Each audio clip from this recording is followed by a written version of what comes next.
안녕하세요. 저는 18년 동안 피부와 체형 관리를 전문적으로 운영하고 있는 리영 테라피 원장 이리영이라고 합니다. 반갑습니다.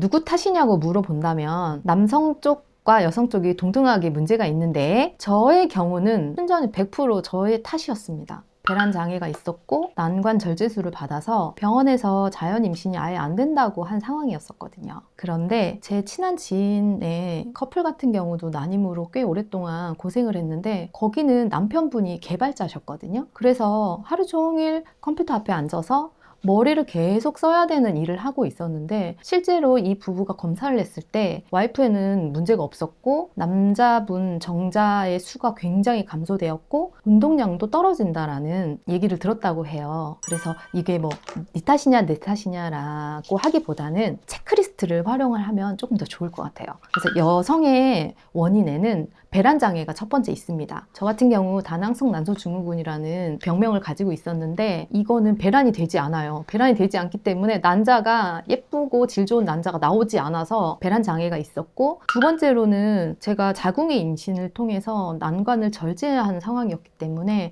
아예 자연적으로는 임신이 할 수 없는 상태였거든요. 그래서 나팔관이나 난관을 꼭 체크해 보셔야 되고요. 그리고 내막이, 자궁 내막에 문제가 있으신 분들이 굉장히 많으세요. 이 세 가지는 꼭 여성분들이 체크를 해봐야 될 부분이고, 그리고 남성 쪽 원인에는 정자수라든지, 그리고 정자의 운동성이 많이 떨어져 있다든지, 정관에 문제가 있다든지, 기형정자가 있다든지 이런 문제를 가지고 있을 수 있거든요. 그래서 병원에 가서 검사를 해보세요. 그런데 굉장히 많은 커플이 남자 여자 모두 문제가 없는데 임신이 안 되는 경우도 많습니다. 그래서 제 친구 같은 경우에는 분가를 하고 1년 안에 아이가 바로 생긴 케이스였거든요. 그래서 심리적인 상태를 점검해 보는 것도 굉장히 중요합니다. 난자와 정자의 차이를 아시면 조금 더 이해가 쉬우실 것 같아요. 얼마 전에 알파치노가 83세 때 등남을 했다는 그 소식이 헐리우드를 뜨겁게 다루고, 우리나라에서도 김용곤 씨가 78세에 등남을 했잖아요. 그게 왜 그러냐면 남자는 한 번에 사정할 때 정자수가 3억 개에 달한다고 합니다. 근데 여자는 난자의 개수를 태어날 때부터 가지고 태어나거든요. 그래서 대략 400에서 500개 정도가 가지고 태어나요. 그런데 이게 이제 문제가 뭐냐면 요즘에 초경이 빨라지고, 그리고 결혼은 늦어지고 아이는 더 늦게 갖는 상황이 되면서 좋은 난자, 질 좋은 난자들을 앞에 너무 빨리 써버리고 뒤에는 조금 질이 떨어지는 난자가 뭐 남아있거나 이래서 난임 불임이 되는 경우가 많거든요. 난자가 태아에 직결적으로 영향을 주거든요. 이 영향이 무조건 태아에게 영향이 갈 수밖에 없어서, 근데 또 그 난자가 바로 여자의 나이와 너무나 연관이 많거든요. 그래서 여자의 마음이 나이 때문에 조급해지는 경우가 많은 것 같습니다.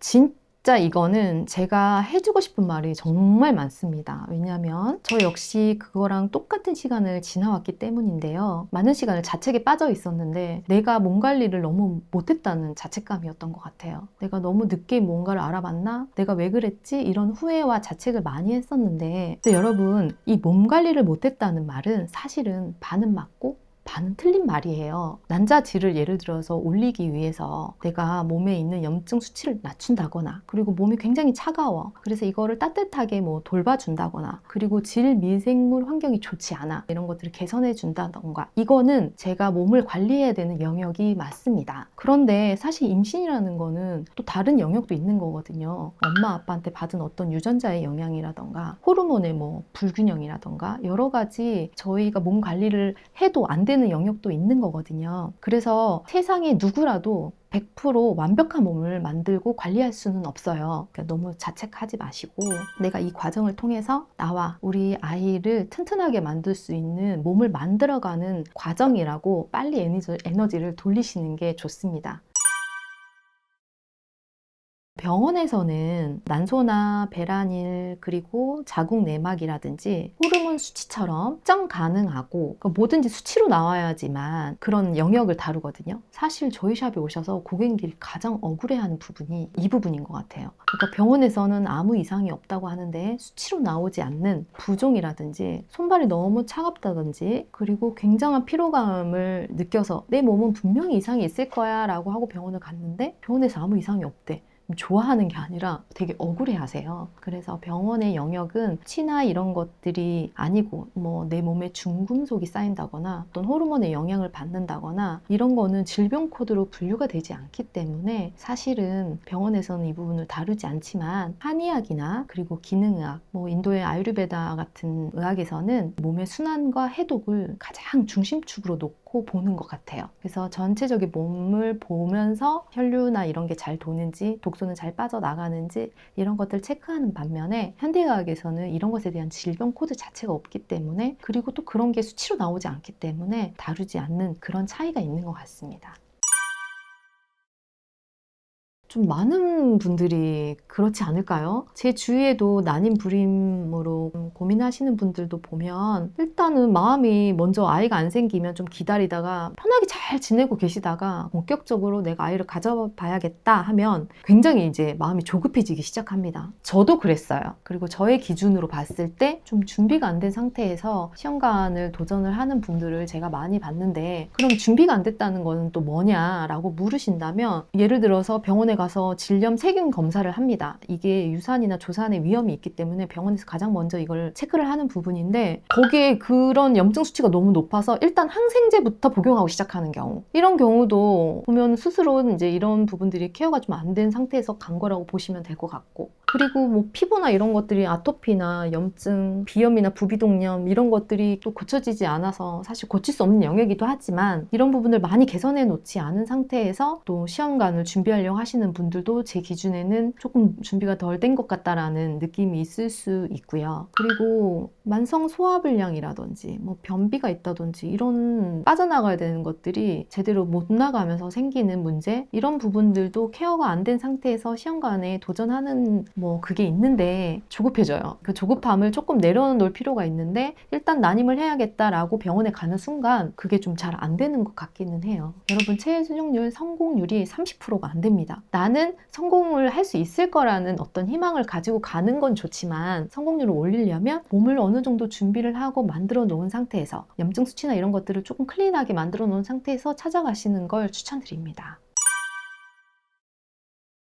일단 병원에서 정상이라고 할지라도 수치에 나오지 않더라도 내 몸을 나타내는 신호들이 있거든요. 첫 번째는 질 분비물입니다. 질 산도나 이런 균형이 깨져 있다면 분비물에서 냄새가 난다거나 분비물 양이 많아진다거나 아니면 수시로 좀 간지럽다거나 이게 좀 좋아졌다가 컨디션이 나쁠 때 확 올라온다거나 이런 경우에는 질 산도가 다 깨져 있다는 신호이거든요. 그리고 항생제만으로는 사실 이거는 답이 될 수가 없어요. 그래서 일단 내 질 분비물 상태가 어떤지 체크해 보시는 게 가장 중요하고요. 두 번째는 골반 자궁 순환 상태인 것 같아요. 많은 분들이 골반과 자궁의 순환이 어떤 건지 느낌을 잘 이제 모르실 텐데 아주 이해하기 쉽게 얘기한다면 자궁의 혈류 상태를 이제 체크해 보는 건데요. 풍부한 혈류가 있어야 산소나 영양분들이 공급을 받으면서 태아에게도 좋은 영향이 있거든요. 또 몸이 너무 차갑거나 좀 저하가 됐을 때는 노폐물 같은 것들이 배출이 안 되면서 착상 환경이나 이런 것들이 좀 방해를 받을 수 있어요. 그래서 꼭 그거를 체크해 보시길 바라고 그리고 평상시에 나의 소화력이 어떤지를 꼭 한번 체크해 보시길 바래요. 그리고 네 번째는 만성 염증 상태입니다. 이게 얘기했듯이 질염이라든지 피부염, 간지러움, 뭐 손가락 사이사이에 뭐 아토피가 있다거나 그리고 계속 뭐 부비동염이 있다거나 뭐 비염이 있다거나 이게 내 몸에 만성 염증이 있다는 신호이거든요. 그래서 이런 염증이 많으면 몸이 계속 일을 해야 돼요. 너무 이제 피곤해지기 때문에 어딘가 고장 나 있는 거잖아요. 이러면 해도 일이 우리 몸에서 끝이 없어지니까 이런 부분도 체크를 해보시길 바라고 다섯 번째 마지막으로는 바로 스트레스입니다. 제가 일을 굉장히 오랫동안 쉬지 않고 하면서 이 스트레스에 십몇 년을 노출돼 있는 상황에 굉장히 임신에 큰 나쁜 영향을 받았었거든요. 그래서 스트레스로 인해서 내 몸이 막 긴급 상태에 있으면 생명을 잉태하는 거는 후순위로 밀려나기 때문에 이 다섯 가지는 꼭 체크해 보시길 바라겠습니다.